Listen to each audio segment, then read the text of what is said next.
Pitchers and catchers report to Sunrise, Arizona for spring training next week. With Jacob deGrom and Max Scherzer injured and Jordan Montgomery not re-signed, the starting rotation will look different this season.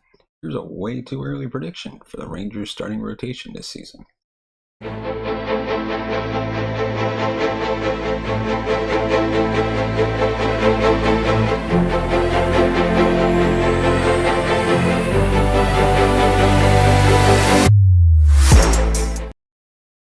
The Texas Rangers have moved their equipment to Surprise, Arizona, and are waiting on pitchers and catchers to report on February 14th. The start of spring training will be strange as deGrom, Scherzer, and Tyler Mahle are all still rehabbing from injuries. With those three pitchers out for maybe half the season, the Rangers could have some new faces in the starting rotation to start the year.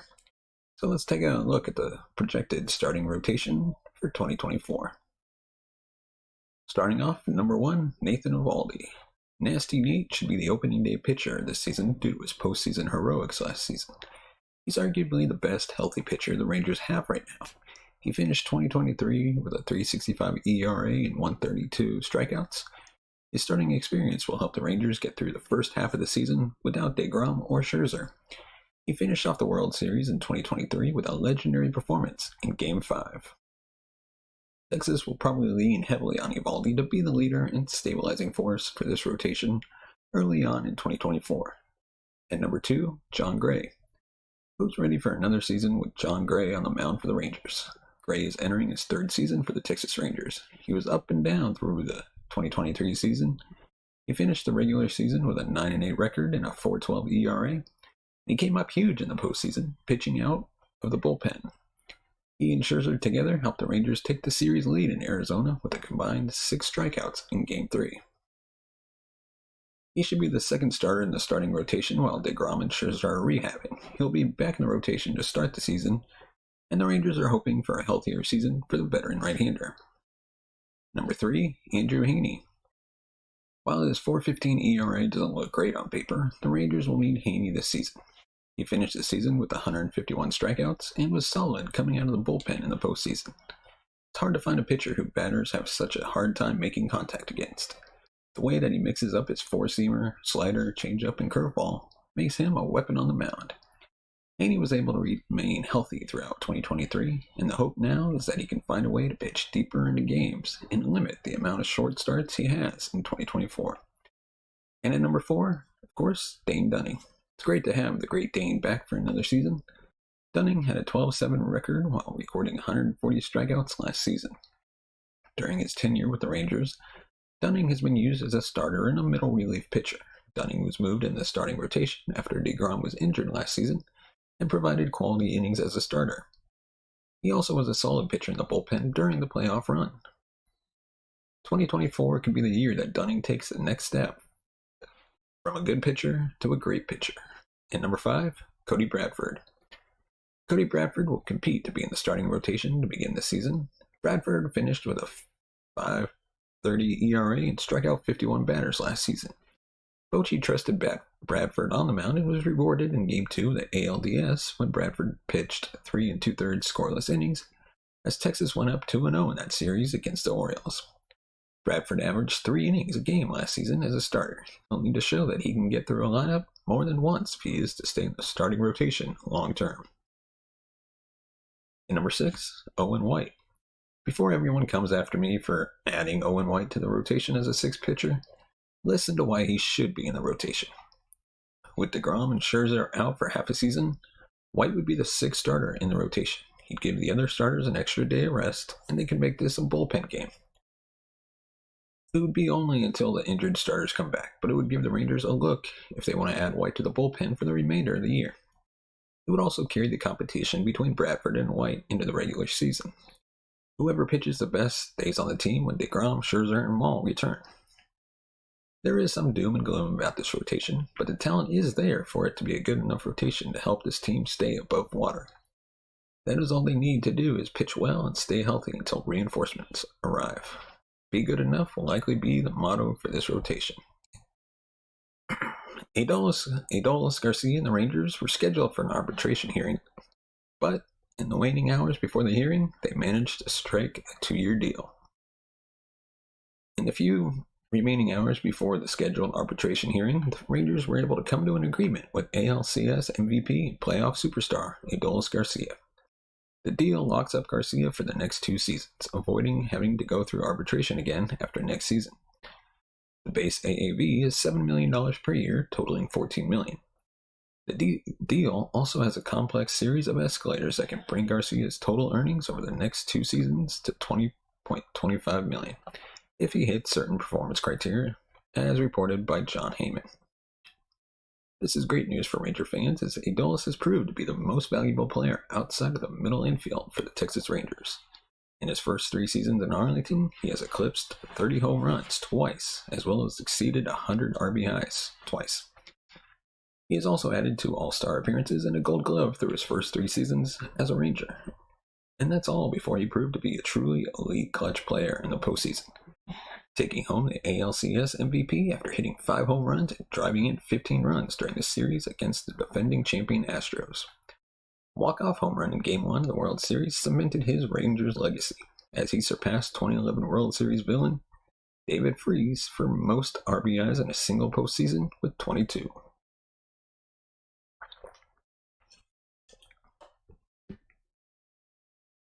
The deal also comes after the Rangers offered GARCIA $5 million for next season after he requested $6.9 million.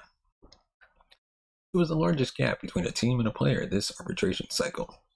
It's also worth noting that 6 players in the last week of arbitration have had the arbitration court side with them. Vladimir Guerrero Jr., Austin Hayes, Jacob Webb, Taylor Ward, and Phil Bickford all won their arbitration cases earlier in the offseason. Those very well could have no bearing on GARCIA's potential hearing, but it's possible those outcomes helped motivate the Rangers and GARCIA to reach a deal and avoid a hearing. Signing ADOLIS to a 2-year deal and avoiding arbitration hearing also gives him the Rangers' vote of confidence to be a crucial and productive member of the team for the next 2 seasons. It is well known the talent the Rangers have in the outfield. Evan Carter and Wyatt Langford are 2 very promising prospects who could prove to be major assets for the Rangers. In Carter's case, he already has this. Locking GARCIA up for the next 2 seasons shows what kind of player the Rangers think he is, and that they see him as an important player in a very talented outfield.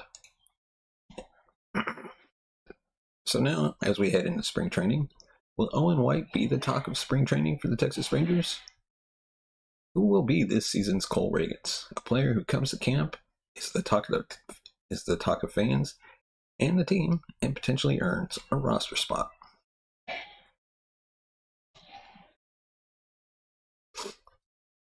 We're just days away from the clubhouse in Surprise, Arizona being populated with pitchers and catchers. The bullpen mounds will hear the whoosh of fastballs being thrown as pitchers start to get ready for the 2024 season. Reporters and fans have gathered around to get the first glimpse of some of these players since the World Series parade in November. Fans will also get a first look at some players who are new signees with the Texas Rangers. It was a year ago at this time that Cole Reagans was packing his bag to head this Surprise. Little did his coaches and the teams know that he would bring an amazing uptick in velocity and be one of Texas's best pitchers in camp. He did so well that he forced his way onto the opening day roster and then eventually to the Kansas City Royals, where he became their best starting pitcher. Who will be that guy that maybe got a look in 2023, but will impress the coaching staff in 2024? There is one name that comes to mind, and it is Owen White. But what will Owen White show to impress the team? It's not a lie to say that 2023 was a disappointment for Owen White. He did make his MLB debut in June, and then was back up again in July. He pitched 2 innings each time, gave up 1 home run in each appearance, struck out 2, and walked 1 in each appearance. Overall, though, his velocity was a tick down all season as he was recovering from a nerve inflammation in his neck earlier in the season. He was more in the low to mid-90s instead of the mid to high 90s for Frisco and Round Rock.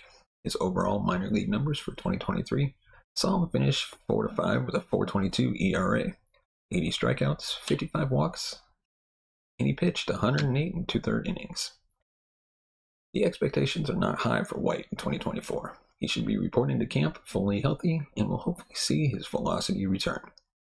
The talent is still there. Despite the disappointments in 2023, he was still picked to start the Futures game last summer and pitched a scoreless inning that night.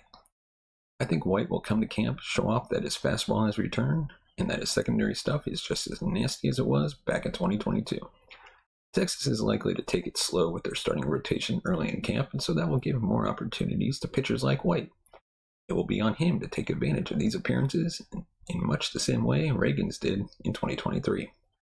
White can show that his stuff has returned and force his way into a conversation about making the opening day roster. What role could Owen White play for the Rangers if he has a good spring training? Let's take a look back at what Reagan's did in 2023 as a starting point. Last spring training, Reagan's had a 2-1 record, pitched in 14 2/3 innings, struck out 21, and walked 6.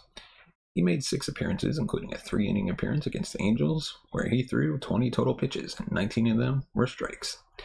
He did give up runs near the end of spring training. It was still a dominant spring for the rookie left-hander. That was good enough to earn a role in the bullpen for Reagan's. White is coming to camp as a member of the 40-man roster for the first time in his career. Texas is lacking in starting pitching depth to start the season. White could earn himself a spot in the rotation or the bullpen. The team will be looking at White for 3 things. First, what is his velocity and can he maintain it for multiple innings? Second, is he missing bats with his pitches? And third, is he effectively coming out of the pen?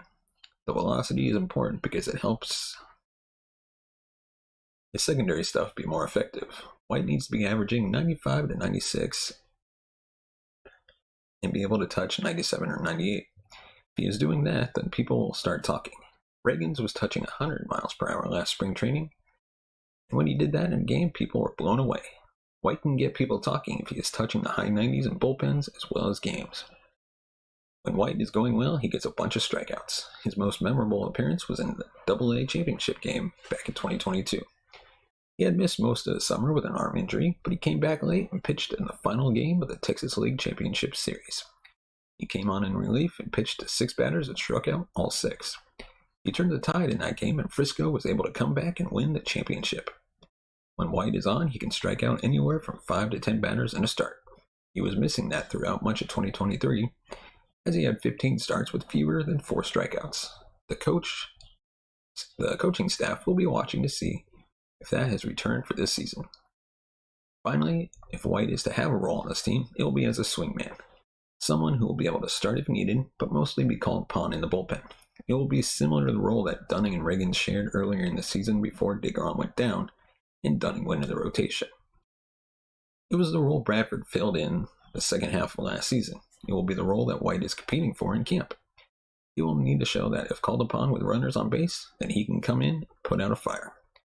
He will need to show that he can get ready quicker than a starting pitcher does and can come in throwing strikes. He will need to show that he can pitch multiple innings and be effective. Camp starts in just a few days, and I believe the talk of camp will be Owen White and the improvement he has shown from 2023 to 2024. If that is the case, then Texas will have more depth in the rotation than previously thought to have had. Bankruptcy judge has approved the Rangers-Bally agreement. We finally have a resolution to the Rangers broadcast situation for 2024. The ongoing drama and uncertainty regarding Bally Sports, the Texas Rangers, and the 2024 broadcast rights have been put to rest, with it being reported that the bankruptcy judge has approved the agreement reached the broadcaster and the Rangers, along with the Minnesota Twins and Cleveland Guardians. Evan Drellich tweeted earlier today that MLB and the broadcast entity wanted to keep the terms for the new 2024 agreement confidential. So we'll have to wait until some info leaks in regards to how much of a haircut the Rangers are taking from the pay cut the Rangers are taking from the $110 million that it was previously reported they were going to be due.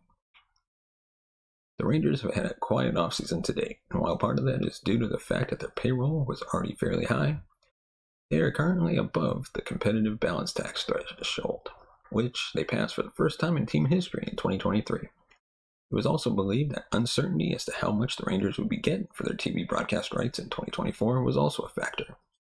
Texas now presumably knows definitively what they will be receiving, and to the extent that the uncertainty was a factor in, say, not signing Jordan Montgomery yet, that should no longer be an issue. As was previously mentioned on ESPN and MLB Network, the Rangers could be part of a multi-team streaming package to be offered by MLB. As streaming comes more to the forefront with cable dollars dwindling, MLB appears to be trying to steer to a model closer to the NFL, where there is less disparity in broadcast revenues received by larger markets compared to smaller markets.